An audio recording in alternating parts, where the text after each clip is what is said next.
Okay, good. First up, we got tight end Kole Taylor. Questions for Kole, Greg? So Cole, obviously you had off-season surgery procedure. How'd that affect you? Are you better now? Missing the spring, was that a problem for you? Or could you learn by watching? Yeah. So it was a shoulder. I got a labrum repair. Something that I dealt with throughout the season. I had to wear that brace. I felt like the brace was kind of restricting me a little bit within the catching game. So, I thought it was a good time to kind of get the repair. But, yeah, missing the spring was tough. I mean, sitting on the sidelines is never fun. I felt like I wanted to be out there, competing with all the guys. But got a lot of mental reps, I got a lot of lower body strength. I was able to do a lot of lower body stuff as far as flexibility, strength. So, I kind of use that as a stepping stone to lower body strength and just getting better mental reps and just trying to stay involved. Better now? Yeah, a lot better now. Yeah, shout out to Vince, Kelly, Zach, that staff. They did a great job helping me get back, and I feel a lot better and feel strong. You talked about lower body strength and flexibility last year as areas you wanted to improve. Yep. Better there, and how's that help? What's that do for you? Yeah, I mean, tight end, you got to be able to be involved in the run game. I think I've said it a couple of times, but I never want to be taken out in any situations. I want to be able to do every situation that I can. So the more lower body strength I have, the lower I play, the more involved I can be in the run game. So that's kind of been a huge factor for me. And being a tall guy, that's usually a fault for a lot of them. It's just, you got long legs, you're not as strong, you don't play as low. So that's been a huge factor for me and something that I've been trying to work on all off season. So last year, did the injury affect you more blocking or extending to catch the ball? Yeah, I would say extending to catch the ball more. It's one of those things, you didn't have to get done, but the timing was kind of right. Going into next off season definitely wouldn't be the right timing since it is my last season here. So it was just a timing thing, and it was something that, like a confidence thing as well. I mean, when you have an injury, there's always a little less confidence there going across the middle. Maybe I'm going to get hit on this shoulder. Maybe I can't reach as high. So it was a confidence thing and a decision that I didn't, make overnight. I thought about it for a long time, and in the end, you can't really live with any regrets. So it's something that I did, and I'm glad that I did moving forward. When you get back out there, you don't have to play with a brace. You feel that you're peak Yeah, exactly. I efficiency? feel 100%. I feel like going into this season, I feel strong as far as like my shoulder and everything, and I feel good going forward. Based on that situation, how would you personally evaluate last season for you individually, and then do you have any goals in mind for this year? I think obviously last season was a good season, but it was the first season here, first season with Garrett and Nico as quarterback. So I think, off season you can build another camp in the books with them will be a big thing for me. As far as goals, team goals, Big 12 championship's the first goal that we want. I think that's the biggest thing, and I'll do anything the team needs me to do to get to that goal. And then personal goal, the Mackey Award, which is the best tight end in the nation. I think that's kind of in the back of my mind at all times. Numbers-wise, I think 50-plus catches would be a good number. And then obviously the team goals go first, but those are kind of the personal goals. Well, this is kind of a weird thing, but you're one of the players in the team who's not in the NCAA video game. Yeah. This has come up, I'm guessing, huh? Yeah, so that was not by choice. I don't know really what happened in the selection process or anything. I opted in or whatever, and then I got an email saying that I was not selected. So it was not by choice, but I think our guys are pushing to kind of get it fixed, and hopefully within next roster updates I'll be in. Yeah, I opted in and wanted to be in, and still want to be in, but Yeah. But I hope that they can get that fixed, and hopefully the next update or something. But yeah, I've gotten that question quite a bit. I'm sorry, but how did it come up? Did you turn on and look at it and wait a minute, where's 87? Or A lot of people let me know before I even knew. So a little disappointing. I mean, it's something you kind of want to do and be in your whole life growing up playing NCAA, and to not be in it's a little disappointing. But it is what it is. It's not the end of the world, and hopefully they get it fixed when it gets fixed. You said they emailed you to tell you didn't. Yeah, you didn't yeah. I make got the like cut. some sort of email that was like, we reviewed your submission or whatever. For some reason you weren't selected. I don't know. And that's all I got. And there was like an email back. I emailed them back. Never heard anything. So I think our guys are pushing to get that fixed. I find it kind of amazing that you could play the whole season hurt, but you can't play in the electronic.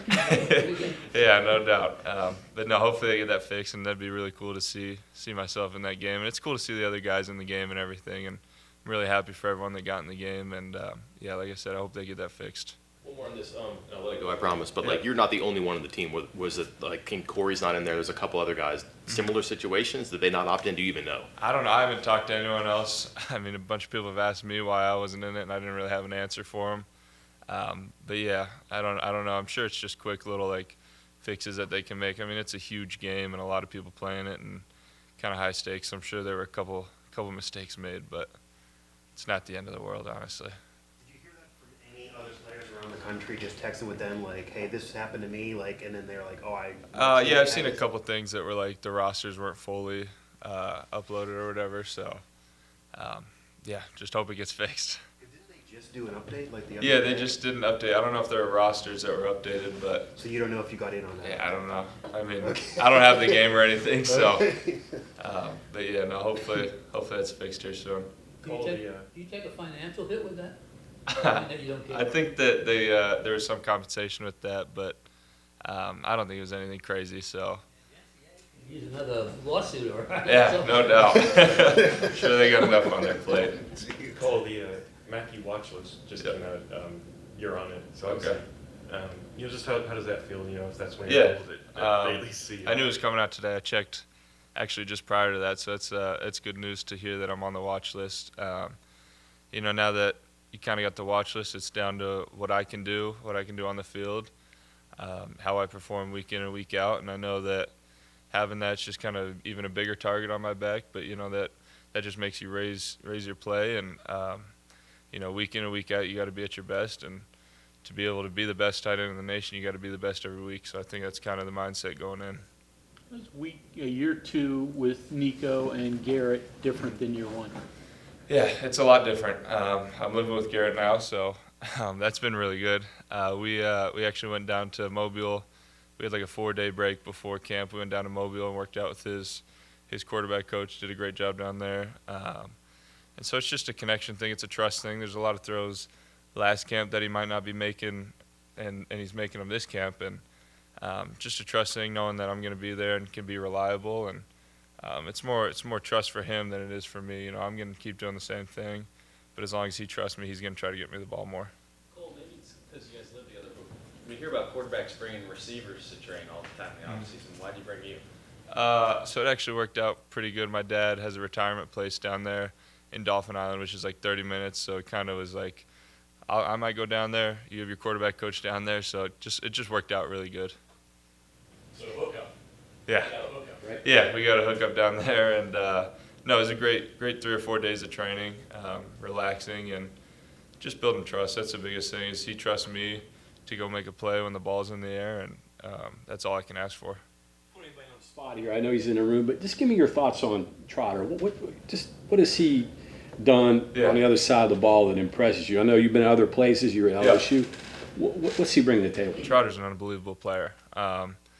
He'll talk his talk too, which is good for me. It fires me up. But no, he's going to be a huge asset to our defense. It was super unfortunate what happened to him last year, but I know he's using that as fuel, and I know that he's one of the guys that highest iPad hours for film. He's in here all the time getting extra work. So, he's going to do really good for our defense, kind of be a leader on that defense side. And I think our defense is doing a great job overall just in camp. I think that, our secondary's improved a ton. Our D-line's kind of stepping up. So I think we're gonna have a lot better defense this year for sure. Pretty rare for a young guy to have that kind of a high IQ and Yeah. acumen for football, right? Yeah. No, I think it's just him asserting himself and truly getting on the whiteboard and in the iPad and really just learning and soaking it all up. Yep. Was there a certain point last year when the shoulder was giving you maybe more trouble than at the beginning of the season, or was it something? Yeah, so it was at the Cincinnati game where I did a split flow. It was kind of a weird little play. I split float across, and then it kind of pulled and it popped out. And that was when I started wearing the brace. And then so kind of there, moving forward, the brace gave a lot of support, and I was able to play with it. But like I said, it was kind of a restrictive brace, so I didn't feel like I could reach as high, and it was just a confidence thing in the end. How bad is the day after? Yeah, the day after is always rough, but when you have something serious, it's a little extra. You know, you got to get in early, get that treatment and everything. But this sport's rough, and if you're not ahead on doing your body maintenance and everything, and you're so far behind. What's the improvement level for Garrett? I mean, I don't want to say anything bad about your roomie, but better, worse? Where's he at now? He's definitely not worse. Garrett's taken a huge role as far as leadership-wise. You know, I think last year going into camp, it was up in the air who was going to start for us. This year, he's truly a leader. He's doing a lot better. I mean, he's making a lot of plays that, you know, he wasn't making last year. He's having trust in the receivers. Like, we had young receivers last year. I was new, and I don't think he had the trust that he has this year. So I think it helps him out a lot knowing that he can throw the ball to us, and we'll come down with it. And yeah, he's done a great job. I mean, you know, it's hard to see in practice just because what he does so well is break tackles and make people miss, and you know, defense isn't allowed to hit him, so they think they make the tackle every time on him. But he's done a great job, and he's been a great leader, and just kind of bringing everyone along with him. Well, how much work do you guys get done on red zone, and do you see differences that are starting to materialize there? Yeah, I think red zone's somewhere that I would like to be more involved with, and I need to kind of be better in.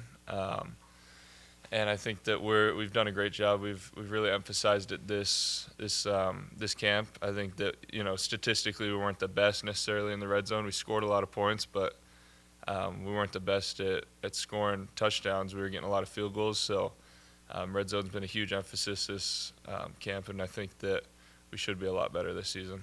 When you say get better, does that mean just catch a lot of touchdowns, blocking, being able to play different positions, motion? What goes into that? For me, it's just knowing my role and understanding where I am within the offense. And then, you know, I think that I'm at a point where I've asserted myself in the offense well enough to be able to ask the coaches, like, why am I not getting a touch here in the offense or in the red zone? Why am I, you know, not kind of involved in this play? And they'll give me a straight up answer. But yeah, I mean, just getting more involved and being able to make contested catches and, you know, the high balls and everything, because I am 6'7", so that's kind of where I should be able to make a lot of plays. And then maybe related, maybe not, but I mean, last year you were pretty much the biggest guy, you and Devin. This year, this company, you know, Jaden's big, Justin's big. Because I think even the returning guys are bigger too. Maybe in the red zone, maybe anywhere in the field. Do you sense the size is just a difference maker at the receiving positions? Yeah, Jaden Bray's done a great job in the red zone. Justin Robinson, those two new guys have came in and really just asserted themselves within the offense and thrown themselves into it. I think that we got a better red zone plan going forward, and I think that, like I said, hopefully we can come out with a lot more touchdowns rather than field goals. I think that's always the goal, and the mindset going into the red zone is a touchdown, not a field goal. But you know, we still obviously have one of the best O-lines, if not the best O-line in the country, so we're going to still try to run the ball in the red zone as well. No, you're good. You talk a lot about you working with Green and another year of development with him. What's it been like this year and the differences of working with Neil Brown, Coach Brown, based on last year? It was pretty open, both you and him talking about that having you was a little different than what he's used to having, a big body, pass catching tight end, and made the open by birth comment. So how has that relationship developed, and maybe could even make you and him better together this year? Yeah, I think it's I built a lot of trust with him, and he's obviously built his trust with me. So we can have open conversations, and I can ask him questions that maybe I wasn't asking last year. For example, like why I'm not getting the ball, just things like that. Not anything greedy or anything, but just like simple questions that I have the respect for him and he has the respect for me, that we can have an open conversation and truly like get to the bottom of something. And then just, I think like I said, he just trusts me a little more. I hope that he calls more plays to get me the ball. I mean, it's out of my hands. But I always just try to do what I can within the play, just do my job, and then whatever play call is called is called. And, you know, if it's for me, then great, I'll go make a play, and if not, I'll do my best to get someone else open or, you know, make the block to spring the big run. Evaluate Sound the like- young, You sound like you expect to catch 50 balls. That's the hope. I mean, if you don't have goals, then what are you really working for? So, I mean, that's in the back of my mind. I'm not gonna week in and week out be like a numbers guy. Like I only got 3 catches this week. If I got to reach my goal of 50. No, like I'm gonna try to do anything I can to help the team win. And but that's just a personal goal. And if that doesn't get achieved and we win a bunch of games, then I really do not care, honestly. the young tight ends. What do you think of the Yeah. guys behind you? We got a new one, Greg Generos. He's done a great job. He's come in. He plays fast. He plays really fast, and I think that, and he plays big. I think that's hard for defenses. And then Traylin's obviously so solid. He's done a great job for his 4 years here. Will Dixon's done a really good job. He had a couple mental issues, like just with the playbook. I mean, it's hard learning a new playbook. And his first couple of years, he was a little behind. And this year, I think he's really got it. So he's able to play fast and free, and he's done an incredible job. Noah and Jack, they've both taken huge steps this camp, and Jack came in early enrolled, and he did a great job in the spring while I was out. He's playing that wide position in 12, and he's really taken a lot of steps. And then, like I said, Noah's done a really good job. He's just kind of finding his role. He's going to try to do a lot of special teams this year, hopefully get on the field for a little bit, and then we have Colin McBee playing a little fullback, so we have some stuff going in with some fullback stuff. So, everyone in the tight, we're probably the deepest room, one of the deepest rooms I've ever been a part of. So I'm really excited about the room, and I think we got a great opportunity to get a lot of guys playing. In the red zone, which one is more important for a player built like you? Being able to go up and catch that ball, and get the high ball, or being physical, being able to create a little bit of space, Yeah. get in that seam? Yeah, I think it's a little bit of both. You got to know when to do what. Backline stuff, getting the high balls is really good. Go and get it off the goalpost, and then all that frontline stuff, you got to be physical, box out, try to get in front of someone, and create space. So it's just knowing when to do what.